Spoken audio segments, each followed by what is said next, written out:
It would take someone, who'd be willing to be assassinated to do anything like that. And so as you're choosing your leaders, ask yourself, does this person mean it enough to die? And that's the same question you would ask about your own dad. Does he love me enough to die for me? The basic prerequisite for leadership is love of the people you lead and the willingness to die for them. And if you don't have that, you shouldn't be leading, period. What's up, guys? Spenny. I have a document that is going to horrify the neocons in our audience. Of course, all are welcome here. Probably not a lot of neocons on this channel. It's very much an America First channel, but nonetheless, this document is going to scare the hell out of you. It's called the U.S. Constitution, and it includes something at the very tip top, something called the First Amendment. That goes something like this. You have free speech. You have freedom of association. You have the freedom to have wrong opinions or right opinions or any opinions that you want, right? Then I have the right to disagree with you, in fact, and I have the obligation to peacefully assemble and petition my government redress of grievances. Effectively, you're allowed to do whatever the hell you want in this country, and if people are offended by it, then F them. And, that's worked out pretty well for us. I think it's fine. It's a good country. It's not super censorious. I don't like the deplatforming. I was a victim of the deplatforming. I obviously saw a ton of my friends' accounts get nuked, including my executive producer. It was totally and completely evil just because of what we thought or said, antithetical to this country. It felt so wrong. But now I see the right doing the exact same thing. Because a naughty man said naughty things. Okay, well, listen, you have to live by your own principles here. And where does the governing principle end? There, exactly. Because I've seen this all before with BLM. I've seen it with the Biden regime. I've seen it with the censorship industrial complex. And there is no governing principle. There is no end. What's really offensive today is they're going to move that Overton window. And so I am sickened and repulsed by seeing the calls for censorship and deplatforming on my own side. Does that mean I agree with the worst, some of the most vile and racist and horrible things ever printed on the whole internet? Oh my gosh, no. In fact, it's my right to disagree. It's also their right to be wrong. In fact, them being wrong is protected.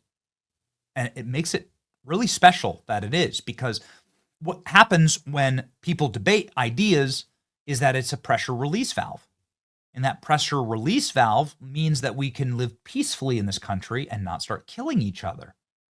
Up until recently, when there have been some high-profile killings of people who just wanted to debate or just had different opinions, like President Trump took a bullet to the head. And so, no, I don't like seeing the America First movement go that way, and I don't think that that's America First at all, frankly. And so I'm curious as to how you can possibly justify that. I haven't heard any acceptable explanation other than my feelings were hurt. I have lots of feelings. Shut up. Okay, so President Trump has a very good instinct on these things, and he has now defended Tucker Carlson after a Nick Fuentes interview, which apparently was it's a war crime. It's like the worst that some call it the Geneva Convention. Tucker did an interview. You don't like it? Don't listen to it. You don't like Tucker? Don't ever listen to him. If you love Tucker, you have your right to an opinion on all of his guests. And it is what it is, right? It was I'm kind of amazed at the weeks long now smoldering backlash at all of this from the people that claim we're all about principles. But here we are. President Trump is back to Tucker Carlson, the correct move, by the way, on Sunday, the at least the intellectually defensible move here. After the ex-Fox News host's interview with Nick Fuentes triggered a contentious MAGA infighting. Really, it's just a bunch of insufferable, very loud, very obnoxious accounts online that are that are just making a ton of noise here.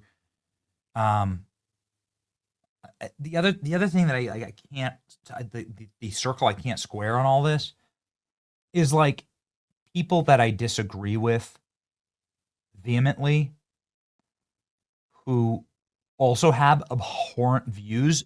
They are platformed every single day by CNN and MSNBC. Where's the outrage on that when a black supremacist goes on MSNBC or gets a glossy spread in the New York Times? Like, where exactly was your outrage? There is none, because the policing of our own side, the right is the only one that like polices its own side within an inch of its life, to its own detriment, to its own atomization.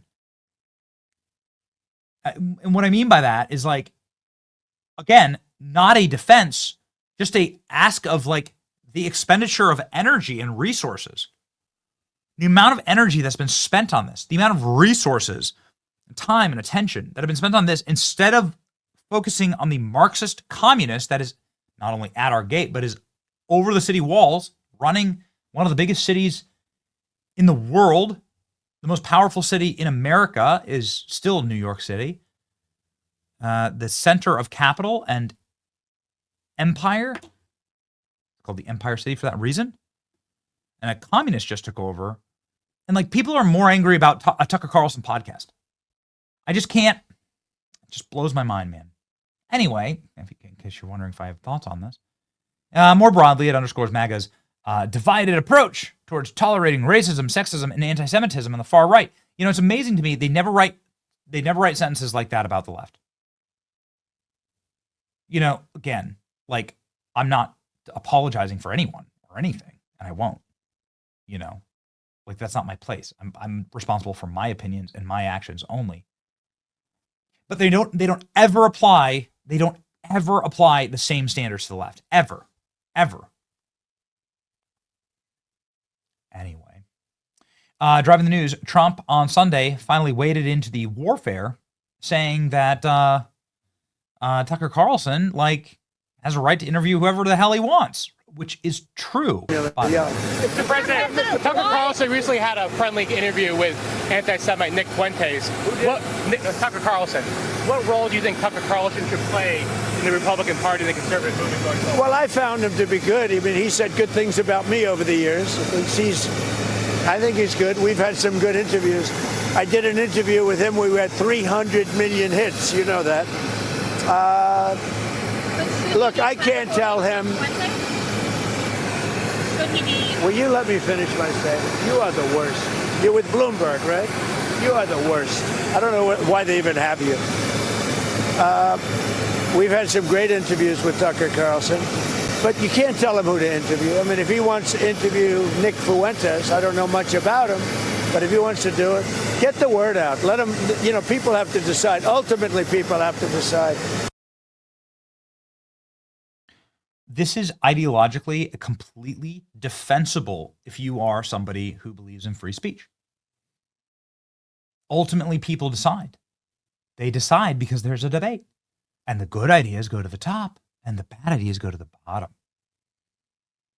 And so that's like why we don't have racial quotas anymore in the country, right? Jim Crow. Oh, wait, the left actually literally brought back racial quotas in order to kick white people out of jobs. They did that. They did that in corporate America during BLM. We didn't have a debate on that. Nobody asked permission. Nobody thought that was a good idea. They just did it, right? And so that's why debate is critically important, and the American people have to, they can decide. And if you're confident in your worldview and your opinion and that you're right, then you're not fearful of debate at all. This is a total and complete moral and Christian principle, by the way, that you can defend your worldview, that you have intellectual freedom in order to have free will,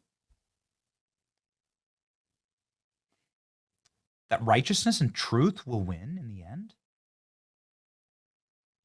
This is the way that I look at it. This is the way our founders looked at the human experience. And this is why we have First Amendment. So stubborn. President Trump also talked about Nick Fuentes and Kanye West one time crashing Mar-a-Lago. At Mar-a-Lago a few years ago. What role should he play in the conservative movement? Well, I didn't know he was coming, and he was with, as you know, somebody, Kanye. And Kanye asked if he could have dinner, and he brought Nick. I didn't know Nick at the time. And he did. He came, and along with a few other people. He brought a few people with him. Meeting people, talking to people, like for somebody like Tucker, that's what they do. You know, people are controversial. Some are, some aren't. I'm not controversial, so I like it that way.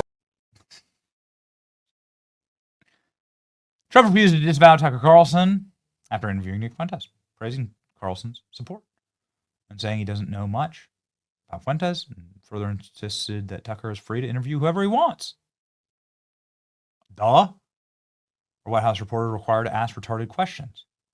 So will Trump be denounced as a coward and woke right by all the people who called me and Megyn Kelly that for refusing to disavow Tucker? Or will you guys admit that you just got a bit hysterical and we can all move on?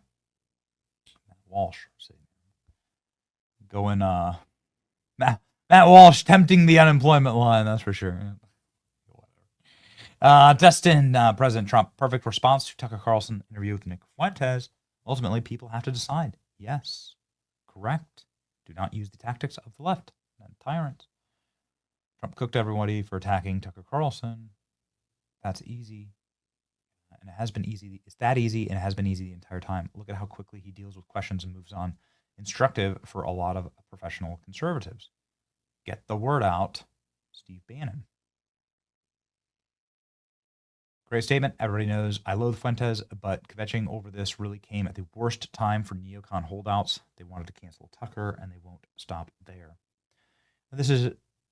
It's this simple, and anybody who did otherwise has another agenda. That's exactly right. Great answer. If you know how much Trump does about, if you know as much as Trump does about the situation, no chance Trump watched the interview or even keeps tabs. Bonus points for Trump not taking the bait. Here's Loomer's response. Let's see. It's official. The narrative that President Trump is controlled by Israel is completely fake. Doesn't disappoint.